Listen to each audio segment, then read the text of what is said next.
You explained in your book entitled Diabetes, the Real Cause and the Right Cure that insulin is not the solution to control diabetes. Insulin will reduce the blood sugar level by forcing the liver to convert sugar into fat. This will lower blood sugar level, but the resulting fat can block arteries and produce complications of type 2 diabetes. Now, Hanumantrao sir, your turn. Please translate that. మీరు doctor గారిని ప్రశ్న అడిగారు. ఈ type 2 డయాబెటీస్లో ఈ రక్తంలో చక్కెర ఎక్కువైతేనే type 2 diabetes వస్తుంది. ఆ రక్త చక్కెరను తగ్గించడానికి ఇన్సులిన్ అనేటటువంటి మందు వాడడం పరిష్కారం కాదు అని మీరు అన్నారు. ఎంచేత అన్నారని మీరు డాక్టర్ గారిని అడిగారు. అప్పుడు డాక్టర్ గారు సమాధానం చెప్పారు ఇంగ్లీష్లో. అదేంటంటే ఇన్సులిన్ అనేది ఏం చేస్తుందంటే లివర్ని ప్రోత్సహిస్తుంది. ఎలాగంటే బ్లడ్లో ఉన్నటువంటి రక్తంలో ఉన్నటువంటి షుగర్ని అది తగ్గించేలా ప్రోత్సహిస్తుంది.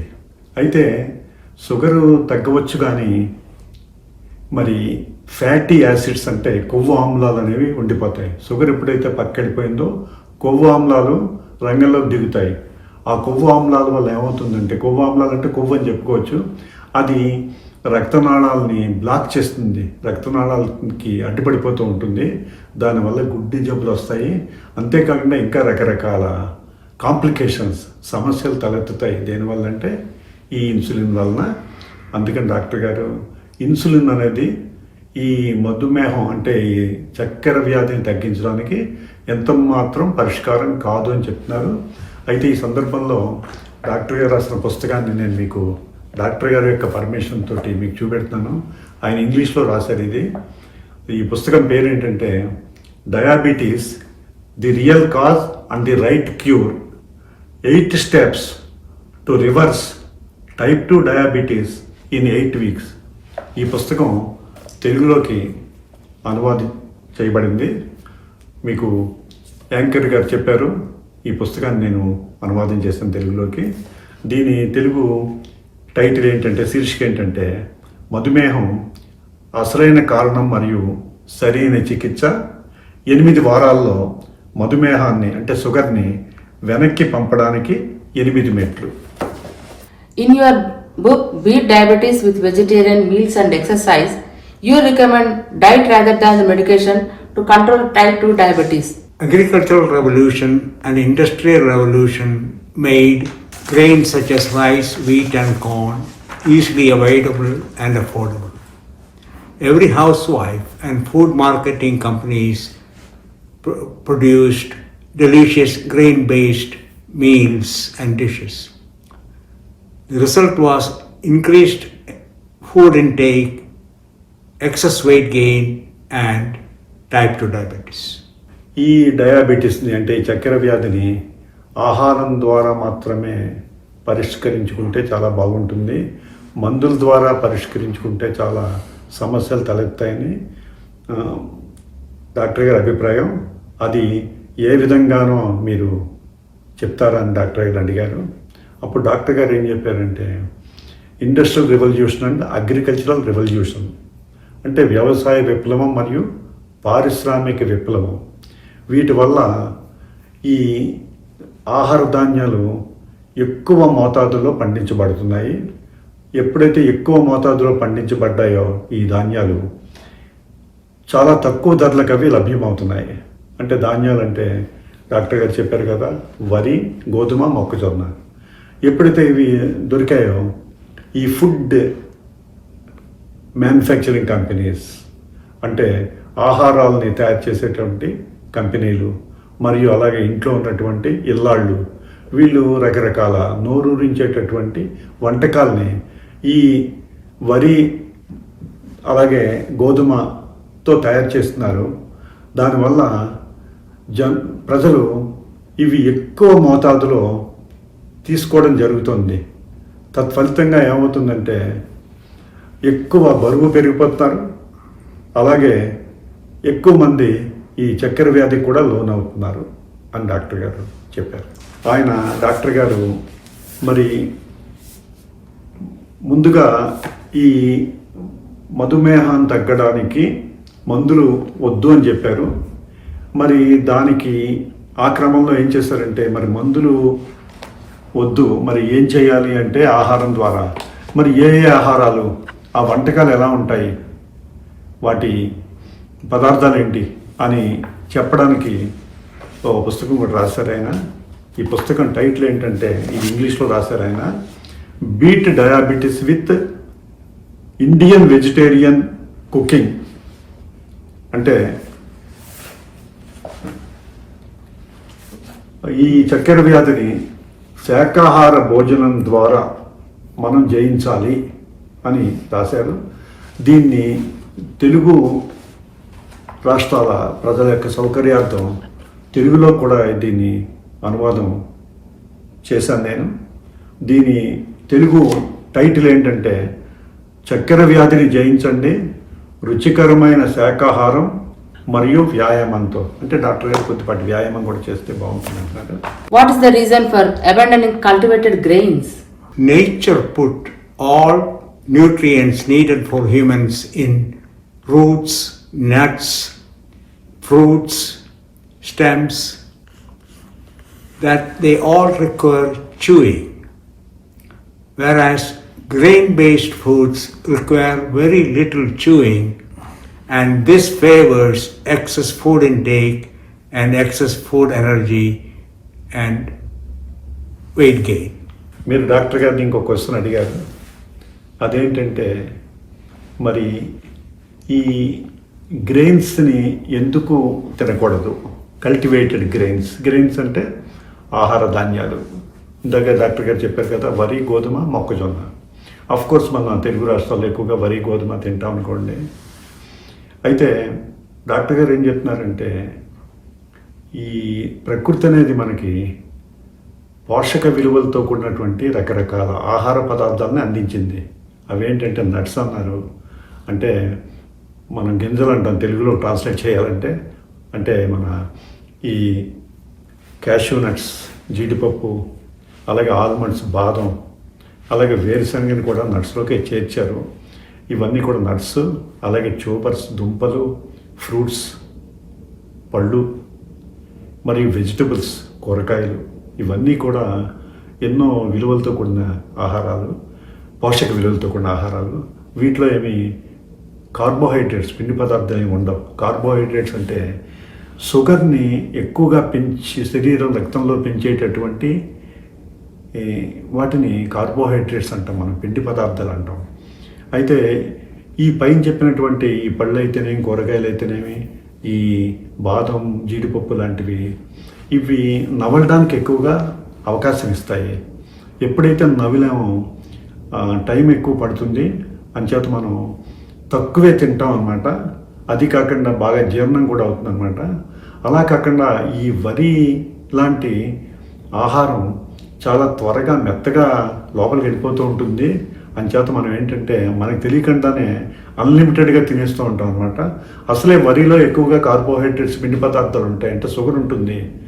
ప్లస్ దానికి తగ్గ ఎక్కువ తీసుకోవడం వల్ల అది శరీరానికి హాని చేస్తుందంటే ఈ మధుమేహాన్ని, చక్కెర వ్యాధిని పెంచుతుంది.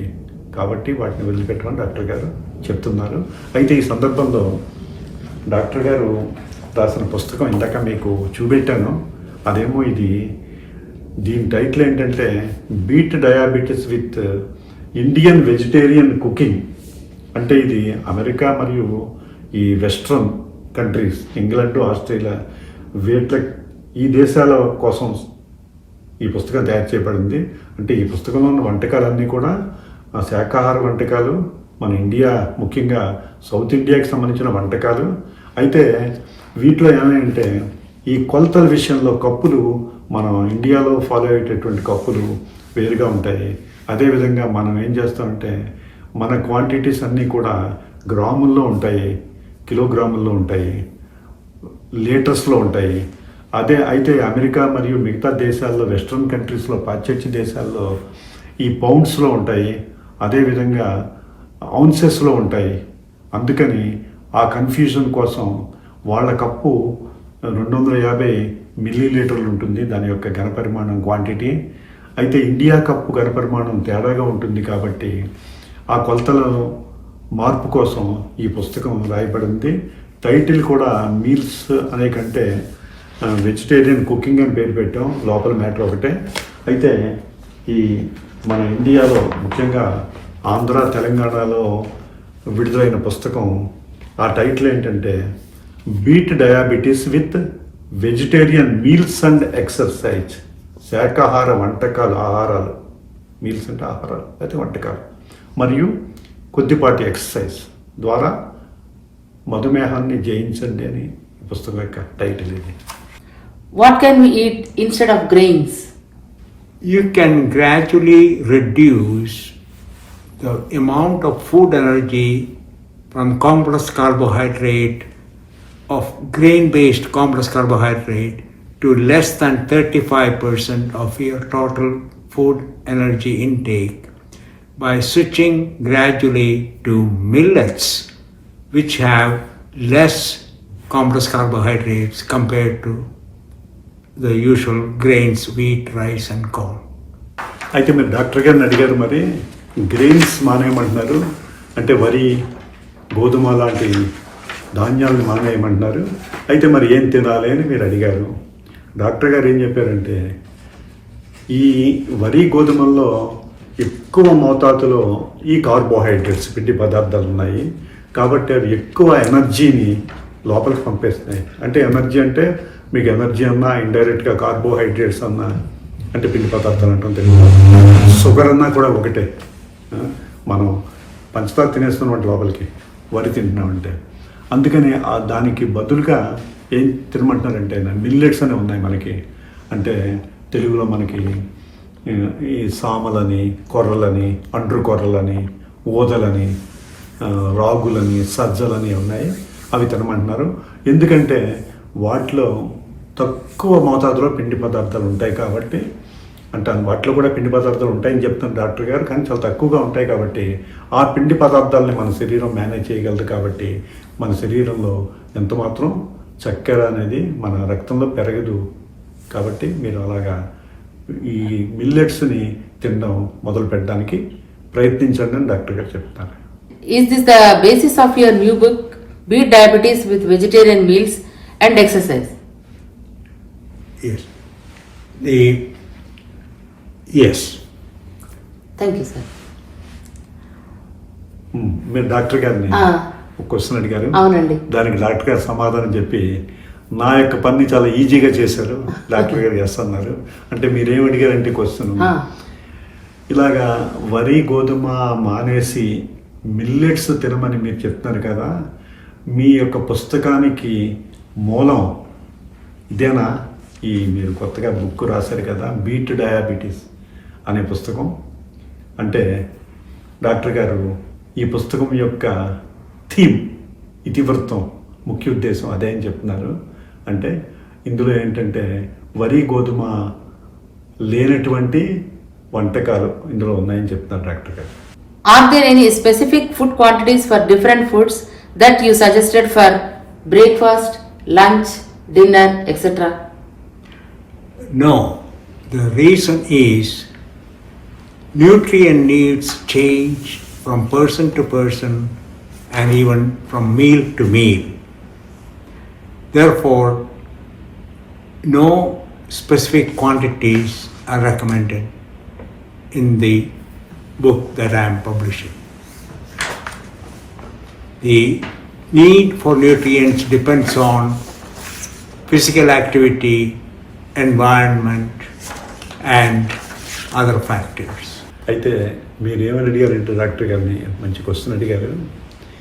ఈ బ్రేక్ఫాస్ట్ అంటే ఉదయం తినే ఆహారం, లంచ్ మధ్యాహ్నం తినే ఆహారం, అలాగే డిన్నర్ రాత్రి తినే ఆహారం, ఇంకా మధ్య మధ్యలో ఉన్న తినే ఆహారాలు ఉంటే వాటికి ఈ చక్కెర వ్యాధిని దృష్టిలో పెట్టుకుని ఎంతెంత పరిమాణంలో తినాలి అని ఏమన్నా మీరు సూచిస్తారని డాక్టర్ గారు అడిగారు. అలాంటి సూచనలు నేను లేవని చెప్తాను డాక్టర్ గారు. ఎందుకంటే ఈ పోషక అవసరాలు విషయంలో మనిషికి మనిషికి మధ్య తేడా ఉంటుంది. అంటే ఆకలి కొంతమందికి త్వరగా అవుతుంది, కొంతమందికి ఆకలి త్వరగా అవ్వదు. కొంతమంది ముసలి వాళ్ళు ఉంటారు, కొంతమంది మంచి శక్తి కలిగినటువంటి యవ్వనంలో ఉన్నవాళ్ళు ఉంటారు. అందుకని అందరికీ బ్రేక్ఫాస్ట్ ఏమో ఇంత పరిమాణంలో తినండి, 3 ఇడ్లీలు లేకపోతే 4 ఇడ్లీలు తినండి, లేకపోతే లంచ్ ఏమో ఇన్ని కప్పులు తినండి, లేకపోతే కప్పో తినండి, లేకపోతే డిన్నర్ ఎంత తినండి అని చెప్పడం అనేది కుదరదు. అంటే డాక్టర్ గారు చెప్పింది ఏంటంటే మిల్లెట్స్లోకి స్విచ్ ఓవర్ అవ్వండి. లేకపోతే ఇంకా మిల్లెట్సే కాకుండా ఇంకా రకరకాల ఈ పుస్తకంలో రాశారు డాక్టర్ గారు. అంటే నేను మీకు డాక్టర్ గారు చెప్పకపోయినా ఎందుకు చెప్తానంటే ఈ పుస్తకాలు రెండింటినీ నేను అనువాదం చేశాను కాబట్టి నాకున్న అవగాహనతో చెప్తున్నాను. మిల్లెట్సే కాకుండా ఇంకా రకరకాల ఆహార పదార్థాలతోటి ఈ వంటకాలు తయారు చేయబడ్డాయి మన దీంట్లో. How can a person regulate the quantity of food intake? Nature has given us an excellent way based on enjoyment. If the food contains nutrients your body needs, it is enjoyable. So all you have to do is to stop eating when the degree of enjoyment is lower. In other words, eat what you enjoy, but enjoy what you eat. Each bite of food you should chew thoroughly, enjoy it, and then when the degree of enjoyment subsides, you stop eating that food. That's all we have to do. Doctor గారిని మీరు ప్రశ్న వేశారు.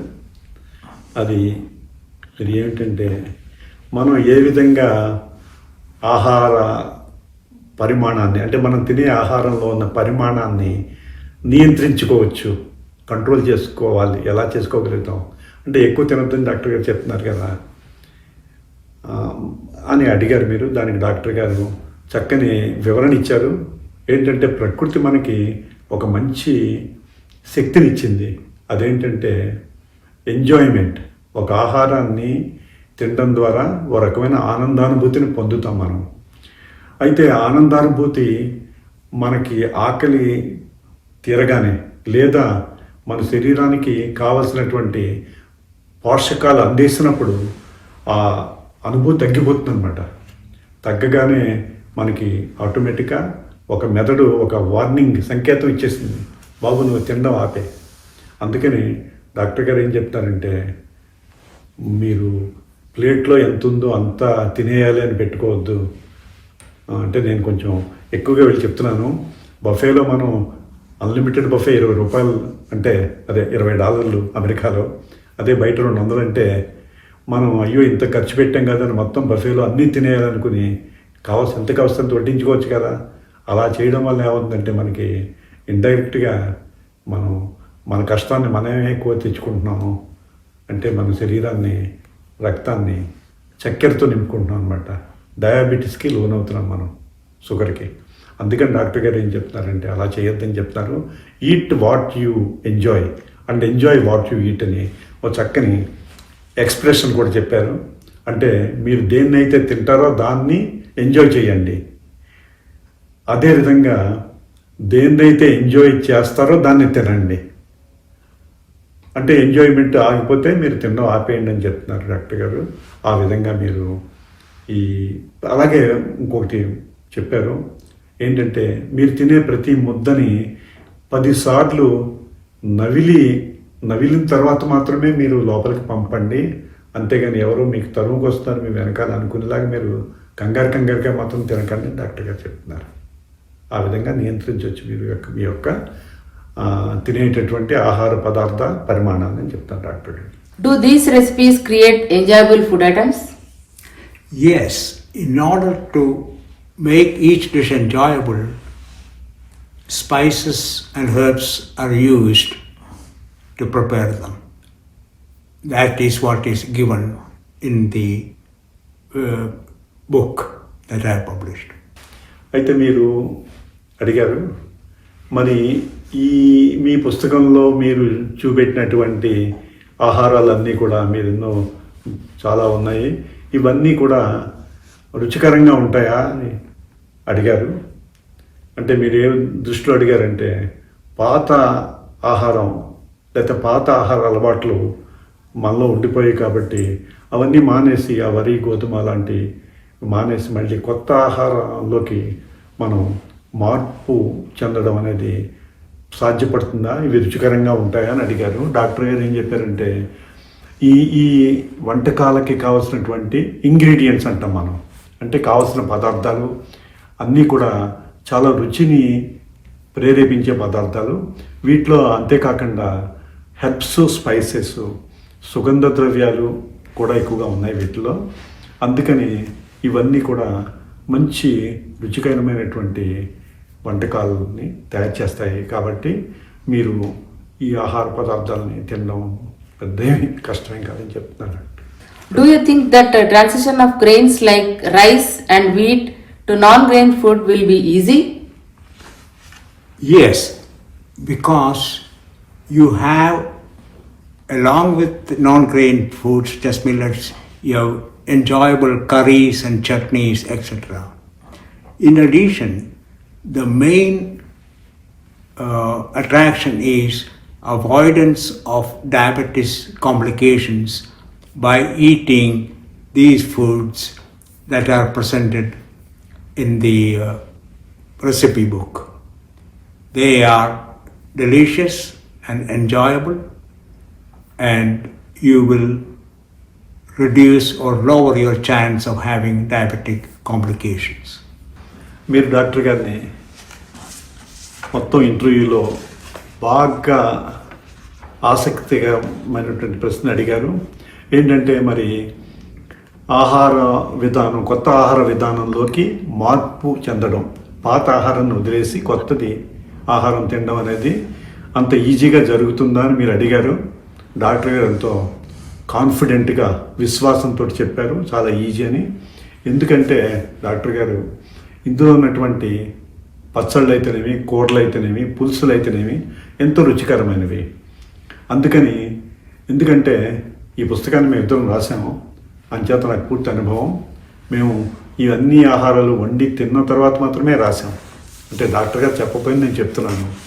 ముఖ్యంగా మనం ఒక ఇడ్లీ తిన్నామంటే ఇడ్లీ కోసం ఎవరు ఇడ్లీ తిన్నాం, సాంబార్లు అయితే పచ్చడి కోసం తింటాం. పూరి ఎందుకు తింటాం అంటే పూరిలో ఉన్న కర్రీ కోసం తింటాం, కానీ పూరి కోసం వాడు పూరి తింటాం. అదేవిధంగా మనం పనసకాయ కూర అంటాం, లేకపోతే ఇంకొక పలానా కొబ్బరికాయ పెరుగు పచ్చడి, లేకపోతే మామిడికాయ పచ్చడి. ఎందుకంటే వాటిని మనం ఎంజాయ్ చేయడానికి మనం తింటాం. కాబట్టి ఈ లీడ్ మీల్ అంటాం. లీడ్ మీల్ అంటే ఏంటి? ఈ పులుసు, ఈ సాంబార్ కానీ లేకపోతే ఈ పచ్చడి లేకపోతే కూర తినడానికి ఒక మాధ్యమం కావాలి, మీడియం కావాలి. ఆ మీడియమే ఈ రైస్ లేకపోతే గోధుమ చపాతీ. దానికి అంత ప్రాముఖ్యత ఉండదు. అయినా పోనీ దానికి కూడా ప్రాముఖ్యత ఇచ్చినా కూడా మనకు కావాల్సినటువంటి ఈ మిగతా ఈ వంటకాలు, ఈ ఆహార పదార్థాలు అంటే మిల్లెట్స్, అవి అలవాటు పడ్డామంటే, అంటే కీన్వాతో లేకపోతే క్యాలీఫ్లవర్ రైస్ ఉన్నాం దీంట్లో, అది కూడా మంచి రైస్ లాగే చాలా రుచికరంగా ఉంటుంది. ఇంకా రకరకాల మిల్లెట్స్, ఇవన్నీ కూడా మనం ఉపయోగించుకొని వాటిని ఏదో ఒక సాధనంగా తీసుకుని ఈ వంటకాలన్నీ మనం తింటే ఎంతో రుచికరంగా ఉంటాయి. మరియు మనం ఆ పాత వరి గోధుమని మర్చిపోవడం అనేది ఏమాత్రం కష్టం అనిపించదు. ఆ విధంగా మనం చక్కగా ఆహారాన్ని మనం ఎంజాయ్ చేస్తూ ఈ కొత్త భోజనాలని, అంటే బ్రేక్ఫాస్ట్ని కానీ, లంచ్ని కానీ, అలాగే డిన్నర్ని కానీ ఎంజాయ్ చేస్తూ మనం మధుమేహాన్ని మనం వస్తే, ఒకవేళ మధుమేహం మనలో ఉంటే, షుగర్ ఉంటే కనుక అది పూర్తిగా తగ్గించుకోవచ్చు. ఒకవేళ షుగర్ రాని వారికి షుగర్ రాకుండా కూడా మనం చేసుకోవచ్చు అని చెప్తున్నారు. ఇందులో డాక్టర్ గారు అంటే యాంకర్ గారు అంటే ఇంటర్వ్యూ ఎక్కువైపోతున్న ఉద్దేశంతో అడిగి ఉండకపోవచ్చు. ఇందులో మేము ఏం చేస్తామంటే స్నాక్స్, తర్వాత సాలడ్స్, నెక్స్ట్ స్వీట్స్ కూడా మేము పెట్టాము. అంచేత స్వీట్స్ ఎందుకు పెట్టామంటే ఇందులో ఆల్రెడీ మనం ఈ మిల్లెట్స్ ద్వారా మన ఆహార విధానాన్ని మనం కొనసాగిస్తున్నాం కాబట్టి, మన బ్రేక్ఫాస్ట్ అవి లంచ్ మనం మిల్లెట్స్ తోటి మనం తింటున్నాం కాబట్టి మనలో ఇంకా షుగర్ అనేది శరీరంలో లేదు అనమాట.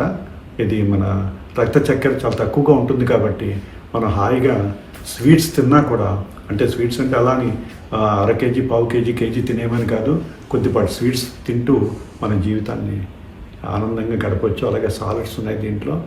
నెక్స్ట్ స్నాక్స్ అంటే చిరుతిళ్ళు అంటాం, అంటే లంచ్కిను డిన్నర్కి మధ్యలో తినేటటువంటి వాటిని అని డాక్టర్ గారు చెప్తున్నారు. Thank you, Andy. Thank you so much. So happy, sir, listening to your valuable suggestions on how to control type 2 diabetes through a particular food system and without using medicines. And I am happy equally to the Hanumantrao sir garu that you translated the answers into Telugu excellently for the benefit of our Telugu viewers. ఇప్పటి వరకు మనము doctor గారు చక్కెర వ్యాధి నియంత్రణలో ఆహారం యొక్క పాత్ర గురించి వివరించారు. ప్రపంచంలో 650 కోట్ల జనాభాలో 70 కోట్ల మంది చక్కెర వ్యాధితో బాధపడుతున్నారు అని గణాంకాలు తెలియజేస్తూ ఉన్నాయి. ఇందులో 14 కోట్ల మంది మన భారతదేశంలో ఉండడం చాలా మందికి తెలిసిన విషయమే. ఇలాంటి సందర్భంలో డాక్టర్ గారు రాసిన పుస్తకాలు చక్కెర వ్యాధిగ్రస్తులకు మంచి మార్గదర్శకాలుగా ఉంటాయి అని చెప్పడంలో సందేహం లేదు. డాక్టర్ గారు చెప్పినట్టుగా ఆహార విధానంలో మార్పుల ద్వారా చక్కెర వ్యాధిని నియంత్రించుకొని మన ప్రేక్షకులు ప్రయోజనం పొంది మధుమేహ వ్యాధి నుండి విముక్తి పొందుతారని ఆశిస్తున్నాము. Thank you very much doctor. Once again thank you so much. Thank you అండి హనుమంతరావు గారు. చాలా థ్యాంక్స్ అండి మీకు, అలాగే ప్రేక్షకులకి ఇంతసేపు మా యొక్క ఇంటర్వ్యూని విన్నందుకు. ముఖ్యంగా మీరు ఈ ప్రేక్షకులు అంటే అది మన తెలుగు వారి, అలాగే ఇంకా మిగతా ఛానల్స్, మిగతా రాష్ట్రాల వారు కూడా ఏం చేస్తుంటే డాక్టర్ గారు ఇంగ్లీష్లో చెప్పారు కాబట్టి ఆ ప్రసంగం అందరికీ అర్థమవుతుంది కాబట్టి వీళ్ళందరి యొక్క సౌకర్యం కోసం మీరు చక్కని ఇంటర్వ్యూ, మంచి మంచి ప్రశ్నలు అడిగారు. ఎందుకంటే ఈ మనకి కావాల్సినటువంటి అంశాన్ని రాబట్టడానికి అడిగినందుకు, మాకు అవకాశాన్ని ఇచ్చినందుకు మా కృతజ్ఞతలు, మీ అందరికీ కృతజ్ఞతలు. ముఖ్యంగా డాక్టర్ గారికి కూడా నేను కృతజ్ఞతలు, ఎందుకంటే నాకు ఆయన ఈ పుస్తకాలు అనువాదించడానికి అవకాశం ఇచ్చారు. అలాగే ఇంటర్వ్యూలో నన్ను ట్రాన్స్లేటర్గా ఉండమని కోరినందుకు ఆయనకు కూడా నా యొక్క ధన్యవాదాలు తెలియజేస్తున్నాను. Thank you so much. I thank you for this opportunity, and I thank all the listeners and viewers. Please take care of your own health.